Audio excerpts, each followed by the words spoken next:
Would like my audience to just say a prayer for all those in the path of Hurricane Florence up in the Carolinas, Georgia, Virginia. It's going to be pretty catastrophic from what everyone is saying. Um, there's really not a whole lot that can be done when nature takes over this way, but just have a good group of people around you that you can trust and you can get through it. 2 years in a row, Florida's gotten hit. Um, we may get hit later this year, we don't know, but this is just a part and parcel of living down here. Now, speaking of another massive storm that is about to hit that nobody is seeing coming, it has to do with the socio-economic government systems down here in South America and Central America. No one is talking about this, and it is going to be, not to mix metaphors here, a seismic shift. It's going to be like a level 10 on the Richter scale earthquake. In Brazil, there's a man in prison named Lula da Silva. He's been barred from running. He is by far the most popular candidate out there. The guy that was running against him got stabbed and almost killed. Now, Lula da Silva has endorsed a guy named Haddad, who is going to be his vice president.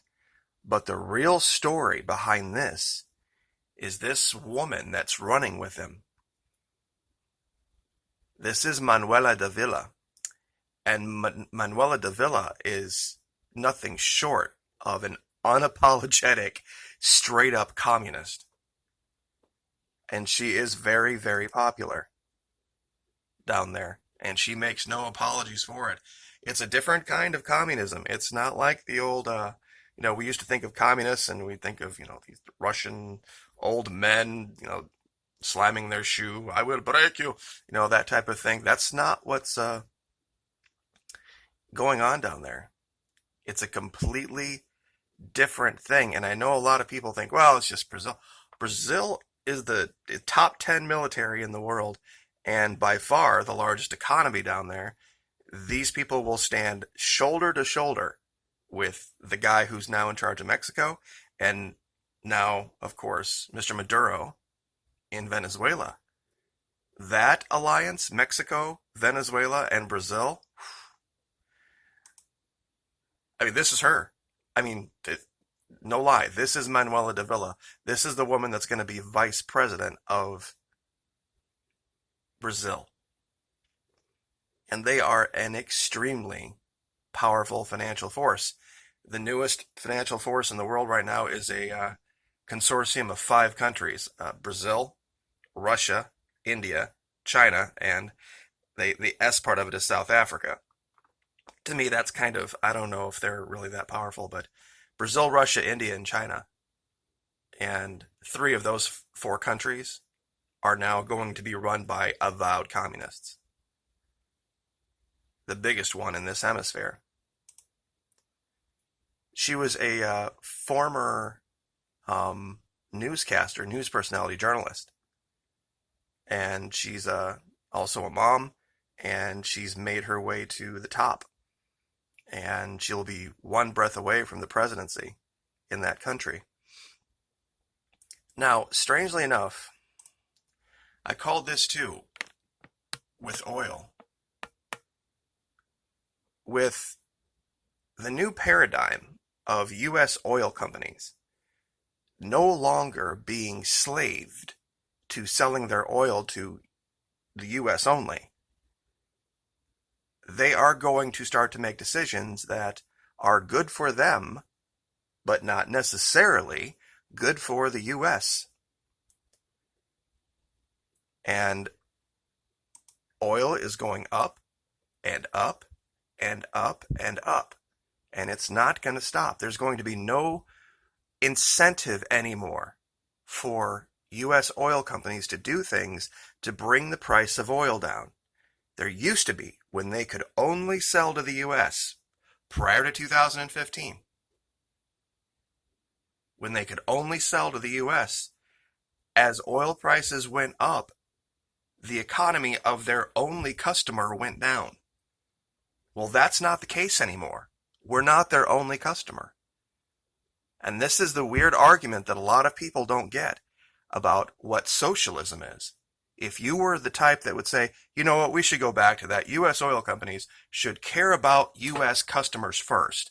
They should provide for them. If they're pulling oil out of our country, it should go to provide for the American people and the American economy first.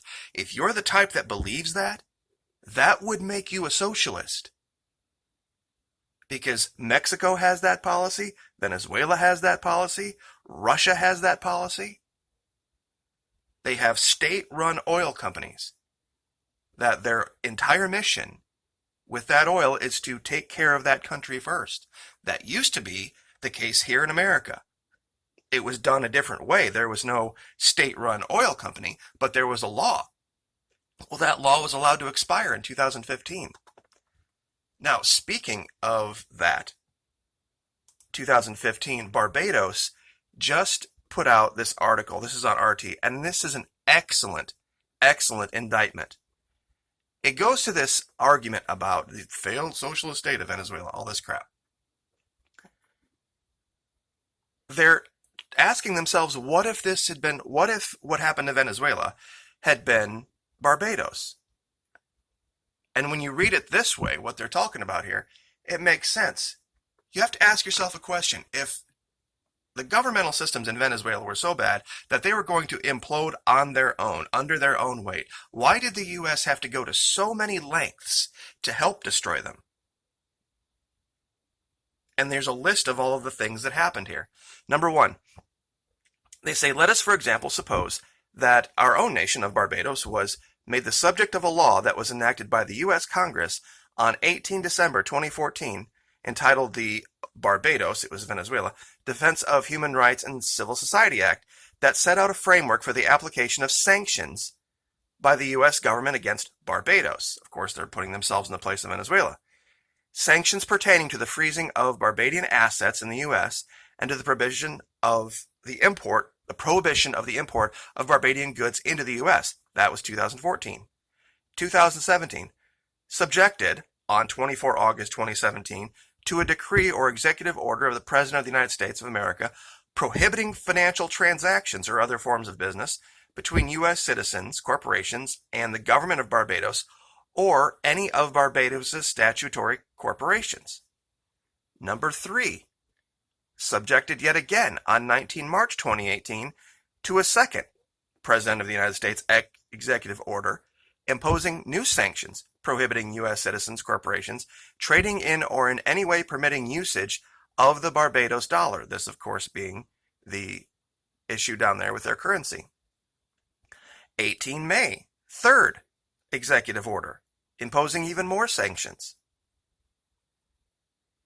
September 2017, Canada enacting a regulation on economic matters that froze assets of, in this case, they're saying Barbados. They're just putting themselves in the place of Venezuela. 6, the EU did the same thing. 7, the UK did the same thing. So all of these major economies around the world all decided to throw sanctions on Venezuela. Why? Government corruption? Really? Really? Government corruption? It seems a little bit hypocritical, don't you think, given our government and the governments we're speaking of here, EU? And they go through the list here of all of the different things. What would have happened to their country if all of the same limitations had been placed on them? And then, of course, the U.S. comes out and says, well, the reason they're failing is not because of us, it's because of, their poor policy, or they didn't save for a rainy day, or lack of diversification, or some bullshit like that. So it's a tiny country, Barbados, but they're making an excellent point here. No country would have survived this. With the EU, the US, Great Britain, basically telling private businesses, banks, and other institutions, corporations, you may not conduct business with this person under penalty of U.S. law. How is that not socialism? Isn't it ironic that they want to attack Venezuela for being this socialist dictatorship, and then turning around and using socialist dictatorship tactics to encourage the failure of the country.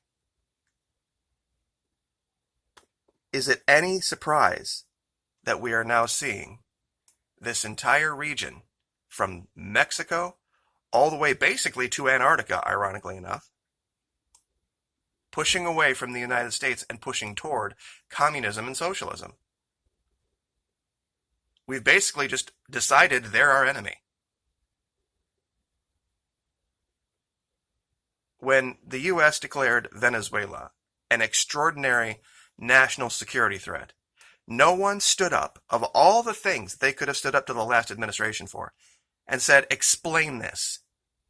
Explain for us exactly what threat is brewing in Venezuela that makes the U.S. under the gun, that makes the U.S. more dangerous or more at risk.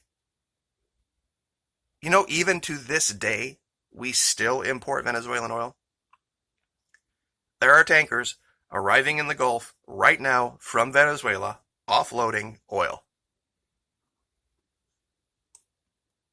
The U.S. has never been able to figure out a way to get off of Venezuelan oil without completely, catastrophically destroying our economy. That's how big of a player they were.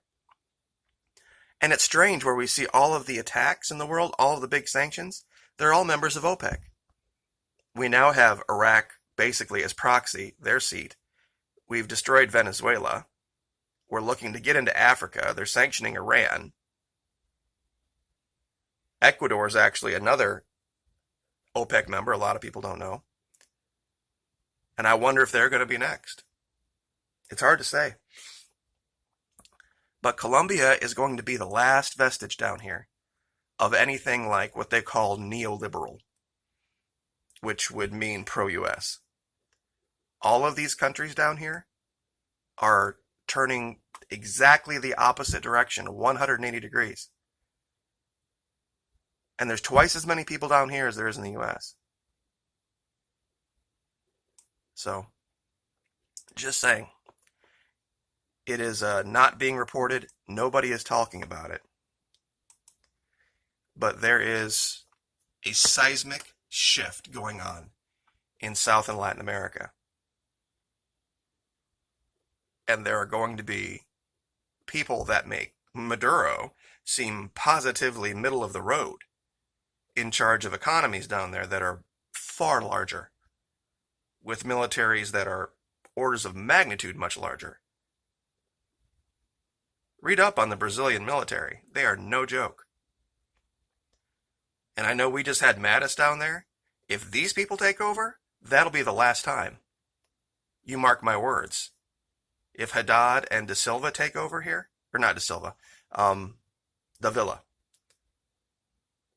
the first thing they're going to do is pardon this guy and he's going to get out. And then after that, I mean, when you have a vice president, and I hate to say it, that looks like this, you're going to get your way in the world. It's just the way it is. And it, you know, you can argue whether it should or shouldn't be that way, but it just really is. So, it's not your grandfather's communism anymore. So, we'll leave it there. Once again, pray for the people in the path of Hurricane Florence, and we will see you next time. Like, share, subscribe.